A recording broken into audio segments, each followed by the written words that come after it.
इसके अलावा कुछ लोग कहते हैं कि गाड़ी के अंदर ये होता है कि हमारी गाड़ी के अंदर प्लगों में शोला नहीं आ रहा था, पेट्रोल आ रहा था, गाड़ी की चेकलाइट भी आ रही है तो प्लगों में शोला नहीं आ रहा था। मैंने आपको बोला था अगर गाड़ी के कॉइल के अंदर शोला ना आए तो मेरे भाई आपने ये 6 चीजें चेक करनी है। वो कौन कौन सी चीजें चेक करनी है? आपने सबसे पहले गाड़ी के अंदर क्रैंक सेंसर को चेक करना है, फिर आपने केम सेंसर को चेक करना है, फिर आपने गाड़ी के अंदर इमोबिलाइजर को चेक करना है, फिर आपने गाड़ी के अंदर मैप सेंसर को चेक करना है, फिर आपने अर्थ चेक करना है, फिर सीधा आपने कंप्यूटर की तरफ जाना है। ठीक हो गया।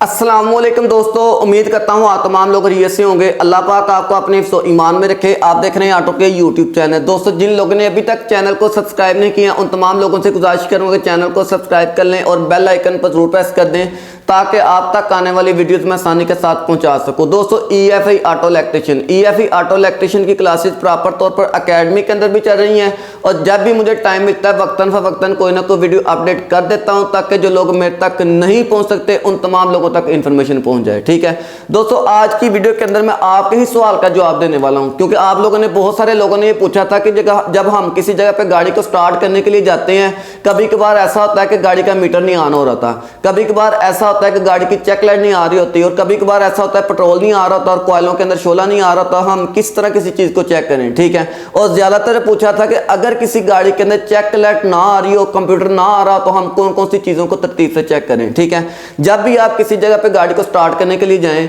सबसे पहले उस गाड़ी की चाबी लेकर उस गाड़ी का स्विच ऑन करें। ठीक है, गाड़ी का जब स्विच ऑन कर लेंगे तो मीटर के अंदर सारी की सारी लाइटें ऑन होनी चाहिए जैसा कि मैंने आपको पिछले लेक्चर के अंदर शेयर किया है। ठीक है, गाड़ी की मुकम्मल लाइटें ऑन होनी चाहिए।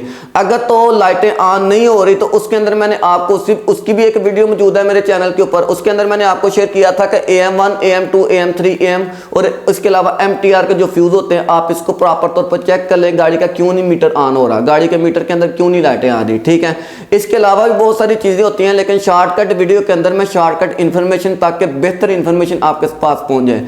उसके बाद आता है जनाब जब स्विच ऑन कर लेते हैं तो जब गाड़ी को स्टार्ट करने के लिए कोशिश करते हैं तो उसके अंदर मीटर के अंदर आपको लाइट आनी चाहिए चेक इंजन लाइट की। ठीक है, गाड़ी के मीटर के अंदर एक लाइट आती है चेक इंजन लाइट, जो आपको मैं बता रहा हूं जो स्क्रीन पर इस वक्त आ रही है ये चेक इंजन लाइट होती है, ये इसको शो होना चाहिए। अगर ये चेक इंजन लाइट मीटर के अंदर शो नहीं हो रही तो आपकी गाड़ी किसी सूरत भी आपकी गाड़ी स्टार्ट नहीं हो सकती क्योंकि इसकी निशानी क्या है? चेक इंजन लाइट का मकसद होता है कि गाड़ी का कंप्यूटर नहीं आना। ठीक है, अब जनाब ज्यादातर सवाल पूछा गया था कि जब गाड़ी की चेक लाइट नहीं ना आ रही हो तो हम कौन कौन से प्रोसीजर को चेक करें। इसके ऊपर भी एक वीडियो मौजूद है लेकिन मैं दोबारा से इस चीजों को शेयर कर रहा हूं। जब आप गाड़ी का स्विच ऑन करें, गाड़ी आपकी स्टार्ट नहीं हो रही तो मीटर के अंदर चेक लाइट नहीं आ रही तो आप सबसे पहले ECU के मुतलका जितने भी फ्यूज बस के अंदर फ्यूज मौजूद है ना वो ECU के मुतलका जितने भी फ्यूज हैं आप उसको चेक करें। ठीक है, और इसके अलावा EFA के मुतलका। ठीक है, पहली बात ये है कि आपके पास ये आते हैं फ्यूज। ठीक है, ये जिस तरह ये फ्यूज है मैंने आपको शेयर किया था कि फ्यूज चेक करने के लिए हमेशा टेस्टर की जो चुटकी होती है वो अर्थ पे लगा के आपने फ्यूज चेक करने हैं। ठीक है, लेकिन अगर आपने करंट पे लगा के फ्यूज चेक किए तो वो नुकसान के जिम्मेदार आप खुद होंगे, लेकिन जब भी आपने फ्यूज चेक करने हैं वो टेस्टर की चुटकी आपने अर्थ पे लगानी है। ठीक है, अब मैंने आपको फ्यूज का भी बोला था कि एक साइड पर आपका रोशन होना चाहिए, एक साइड पर रोशन, अगर एक साइड पर अगर रोशन हो रहा है तो दूसरी साइड पर भी रोशन हो रहा है तो समझे फ्यूज ठीक है। अगर एक साइड पर रोशन हो रहा है दूसरी साइड रोशन नहीं हो रही तो फिर आपकी गाड़ी के अंदर वो फ्यूज खराब है। आपने जनाब कौन कौन से फ्यूज चेक करने हैं वो मैंने आपको बताया था कि ECU1 के अंदर, ठीक है, ECU1 ECU2 या ECU-A ECU-B ECU-C या ECU-1 ECU-2 ECU-3 और इसके अलावा अगर चेक लाइट नहीं आ रही तो सबसे पहले आपको EFA का फ्यूज और इसके अलावा आपको EFA की रिले आपको चेक करनी जरूरी होगी। ठीक है, जब आप गाड़ी के अंदर EFA का फ्यूज और EFA की रिले आप चेक कर लेंगे फिर भी गाड़ी के अंदर चेक लाइट नहीं आ रही या आपने सारी फ्यूज बक्स के सारे फ्यूज आपने चेक कर लिए हैं तो फिर भी आपके मतलब गाड़ी के अंदर चेक लाइट नहीं आ रही तो उसके लिए मैंने आपको शेयर किया था कि आप फौरी तौर पर क्या काम करेंगे, गाड़ी के इंजेक्टर अंदर जाएंगे। गाड़ी के इंजेक्टर के अंदर 2 तारें होती हैं, एक तार मैंने आपको बताई थी चाबी स्विच की, दूसरी तार मैंने आपको बताई थी पल्स की। चाबी स्विच की क्या पहचान है कि जो एक तार चारों इंजेक्टर या तीनों इंजेक्टर के अंदर सेम होगी वो आपकी चाबी स्विच की होगी। तो अगर आपकी गाड़ी के अंदर चेक लाइट नहीं आ रही, आपने जनाब फ्यूज भी चेक कर ली है, आपने गाड़ी के अंदर ले भी चेक कर लिया, उसके बाद आप क्या काम करेंगे कि उसके ग्रिप के अंदर, इंजेक्टर की ग्रिप के अंदर आप चाबी स्विच ढूंढेंगे। ठीक है, जब आप गाड़ी के अंदर चाबी स्विच ढूंढेंगे अगर उसके अंदर इंजेक्टर के अंदर चाबी स्विच मिल रही है ना तो आपकी यहां पर आपकी सीधा कंप्यूटर के अंदर मसला हो सकता है क्योंकि अगर गाड़ी के फ्यूज या रिले के अंदर मसला हो जिसकी वजह से गाड़ी के अंदर चेक लाइट ना ऑन हो रही हो तो उसके अंदर हमें ये पहचान मिलती है कि अगर इंजेक्टर के अंदर चाबी स्विच नहीं मिल रही तो फिर सीधा कंप्यूटर के अंदर जाना पड़ेगा। ठीक हो गया।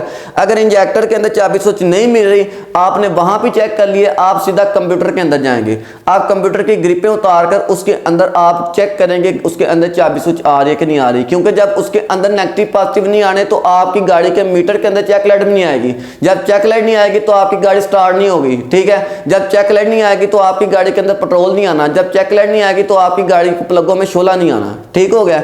तो लिहाजा जब आप लोगों ने चेक करना है तो आपने कंप्यूटर तक पहुंचना है और कंप्यूटर की वायरिंग जो ईसी होता है, कंप्यूटर होता है, वहां तक पहुंच के आपने इंजेक्टर की वायरिंग को चेक करना है या इसकी चाबी स्विच को चेक करना आ रही है नहीं आ रही। अब लोग कहेंगे वहां पर चाबी स्विच की करंट हम कैसे फाइंड करेंगे? वो ऐसे फाइंड करेंगे, आप इंजेक्टर का चाबी स्विच का जो कलर कोड होगा ना उसको आप चेक करते जाएं और उसका कलर कोड आपकी कंप्यूटर के अंदर भी आपको उस तार का कलर कोड पॉसिबल है कि आपको मिल जाए। ठीक है।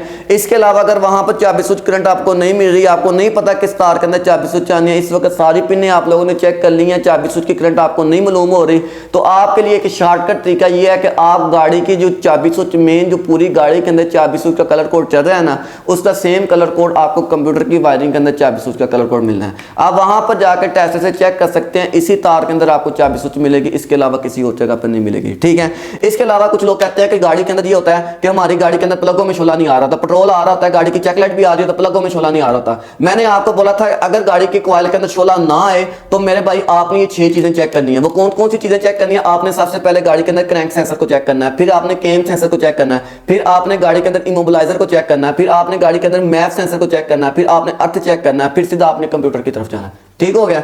मैंने आपको ये बात शेयर की थी। ठीक है। इसके अलावा जनाब एक और सवाल था जो मैं आपको सवाल का जवाब दे देता हूं, वो ये था कि जनाब कहते हैं कि जनाब गाड़ी के अंदर मिसिंग है तो मिसिंग हम कैसे चेक करेंगे? गाड़ी के अंदर मिसिंग है, आप देखते हैं गाड़ी इस तरह आपका इंजन इस तरह हैंगिंग कर रहा है, जब इस तरह हैंगिंग कर रहा है तो आप 1 नंबर इंजेक्टर की ग्रिप उतार के हमेशा मिसिंग चेक करने के लिए जो पैरों पर मिसिंग कर रही है ना सबसे पहले आपने इंजेक्टर से चेक करना है।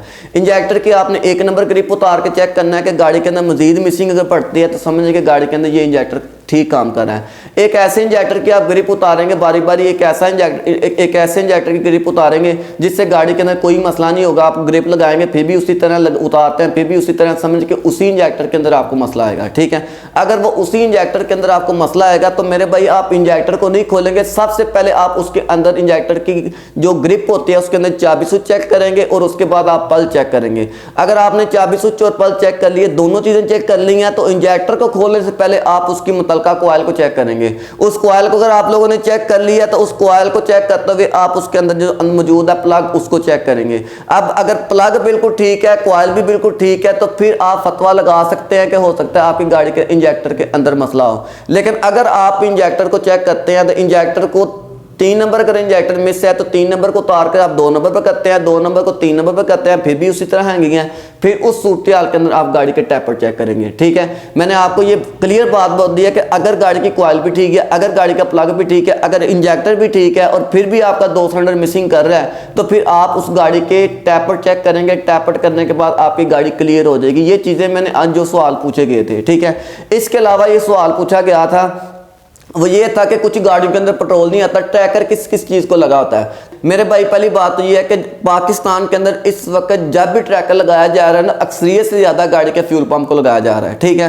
तो आप पहले नंबर पर ट्रैकर को मद्देनजर रखें, क्या उस गाड़ी के अंदर ट्रैकर तो नहीं लगा। अगर तो गाड़ी के अंदर ट्रैकर लगा है तो फिर ट्रैकर को ख़त्म किया जाए या उसको ऑन करवाया जाए तो फिर पेट्रोल आ जाएगा, नहीं तो आप उसकी रिले को बाईपास कर सकते हैं। तो ये चीज़ें मैंने सारी आपको रिकॉर्ड पर मौजूद है, मैंने अपने यूट्यूब चैनल पर शेयर की हुई हैं। ठीक है। ये जितनी भी इंफॉर्मेशन शेयर की है मैंने आपको इससे सारी इंफॉर्मेशन यूट्यूब पर दे चुका हूँ। ये एक एक टॉपिक पर मेरी वीडियो मौजूद है। ठीक है। इस चीज़ को आप लोगों तक ज़रूर पहुँचाएं, अपने पास भी रखें, लोगों तक भी पहुँचाएं। चैनल को सब्सक्राइब कर लें और बेल आइकन पर ज़रूर प्रेस कर दें ताकि आप तक आने वाली वीडियोज़ में आसानी के साथ पहुँचा सकूँ। शुक्रिया।